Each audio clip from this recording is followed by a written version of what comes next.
तोडणी या पाठावरील एक स्वाध्याय पाहायचा आपल्याला. काय पाहायचा आहे? स्वाध्याय. आता गटात न बसणारा शब्द शोधून लिहायचा आपल्याला. काय करायचं आहे? शोधून लिहायचा. आता पहिला आहे श्रीमंत, म्हणजे खूप श्रीमंत, त्याच्याकडे पैसा, अडका, जमीन सगळं असते. धनवान म्हणजे की तसंच आहे. गरीब म्हणजे की त्याच्याकडे काही नाही, तो गरीब आहे. आणि लखपती म्हणजे त्याच्याकडे भरपूर संपत्ती आहे, असा तो. मग याच्यातला वेगळा शब्द कोणता असेल? गरीब. गरीब आहे. दुसरा शब्द आहे रात्र, म्हणजे संध्याकाळ. निशा म्हणजे की रात्रच आहे, संध्याकाळच आहे.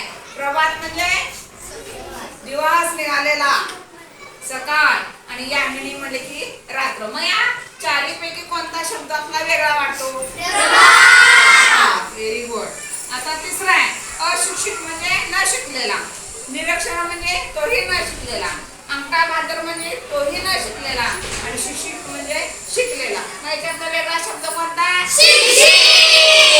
ठीक आहे.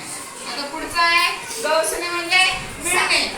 मिळणे म्हणजे सापडणे आपल्याला म्हणतो तो. हरवणं म्हणजे आपली एखादी वस्तू हरवलेली आहे, सापडत नाही. आणि सापडणे म्हणजे जी वस्तू आपली हरवलेली आहे ती मिळणे, म्हणजे त्याला सापडणे म्हणतात. मग त्यातलं वेगळी वस्तू कोणती शब्द? अशा प्रकारे आपल्याला गटात न बसणारा शब्द तुम्हाला ओळखता येतो, आहे का नाही? अशा प्रकारे तुम्ही येताना उद्या 5 शब्द लिहून आणायचे.